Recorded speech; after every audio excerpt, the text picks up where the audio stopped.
Amakuru atugeraho avuga ko ngo u Rwanda rwaba rugiye guha General Laurent Nkunda umwanya ukomeye muri M23.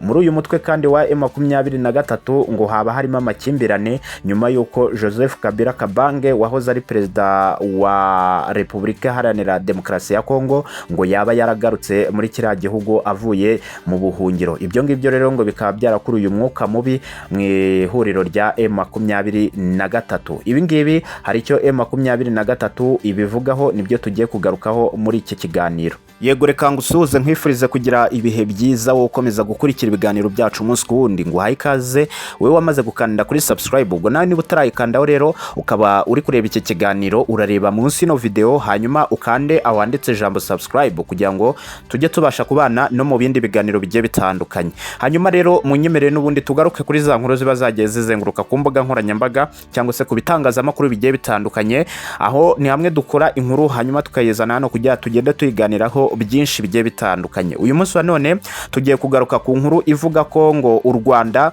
rwaba rugiye guha General Laurent Nkunda umwanya ukomeye muri AFC M23.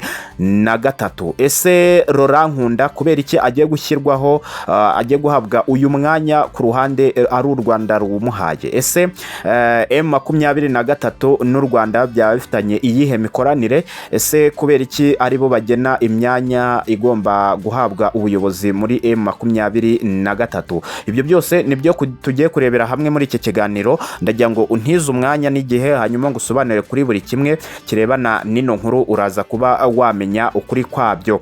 Ese ushobora kwibaza, ese Laurent Nkunda ko duheruka u Rwanda rumuta muri yombi, kubera iki ubu uyu munsi wa none rwaba rugiye kumuha umwanya ukomeye muri M23? Kandi tuzi ko M23 ari umutwe witwaje intwaro ukorera muri Repubulika Iharanira Demokarasi ya Kongo.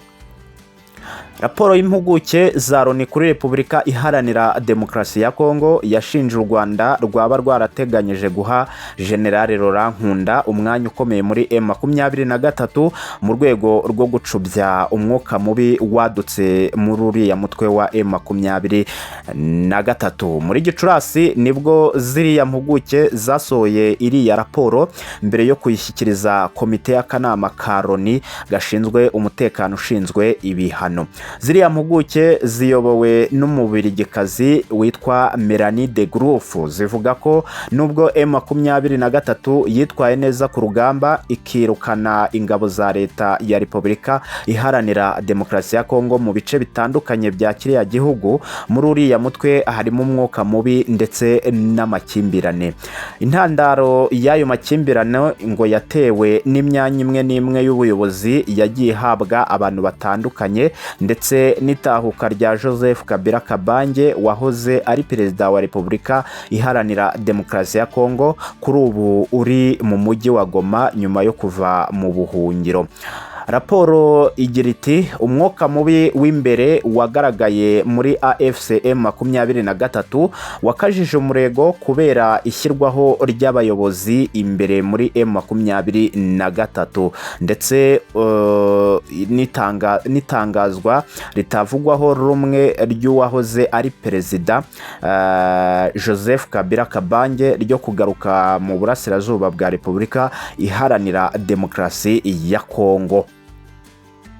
Izi mpagarara zongeye kubyutsa amacakubiri hagati y'udutsiko tw'amateka y'Abanyarwanda ndetse n'Abagande. Raporo y'impuguke za Loni ikomeza ivuga ko mu rwego rwo kugarura ubumwe no gushimangira inkunga kuri AFC M23, guverinoma y'u Rwanda irateganya guha umwanya ukomeye muri AFC M23 Laurent Nkunda uri mu bihano na Loni. U Rwanda inshuro nyinshi rwakunze kunenga ziriya mpuguke zirushinja kurubwibasira muri raporo zazo ndetse no kubogamira kuri Repubulika Iharanira Demokarasi ya Kongo. General Laurent Nkunda w'imyaka 58 y'amavuko, impuguke za Loni zivuga ko agiye guhabwa umwanya ukomeye muri M23, yabaye mu buyobozi bukuru bw'imitwe ya FDLR ndetse na Repubulika Iharanira Demokarasi ya Kongo Goma mbere yo gushinga CNDP yabereye umuyobozi mukuru. Iyi CNDP ni nayo yavuyemo M23 kuri ubu imaze imyaka 3 n'igice iri mu ntambara n'ingabo za leta ya Repubulika Iharanira Demokarasi ya Kongo. Mu mwaka w'ibihumbi 2009 General Laurent Nkunda yatawe muri yombi n'inzego z'umutekano z'u Rwanda ubwo yageragezaga guhungira mu karere ka Rubavu. Kuri ubu imyaka imaze kuba 16 afitwe n'u Rwanda. Hanyuma rero hakaba M23 hari icyo ivuga ku mwuka uri muri M23 n'ubundi nkuko birimo biravugwa. M23 rero hakaba hari icyo bivugaho. Ese ni ibiki? Umutwe wa M23 wanyomoje amakuru yatanzwe n'impuguke z'umuryango w'abibumbye kuri Repubulika Iharanira Demokarasi ya Kongo avuga ko umaze igihe urimo umwuka mubi. Ziriya mpuguke muri raporo zeruka gusohora nkuko nari maze kubigusomera haruguru zavuze ko M23 ndetse n'ihuriro AFC ibarizwamo hamaze iminsi hari umwuka mubi wakuruwe n'imyanya imwe n'imwe y'ubuyobozi yagiye ihabwa abantu batandukanye ndetse n'itahuka rya Joseph Kabila Kabange wahoze ari perezida wa Repubulika Iharanira Demokarasi ya Kongo kuri ubu uri mu mujyi wa Goma nyuma yo kuva mu buhungiro.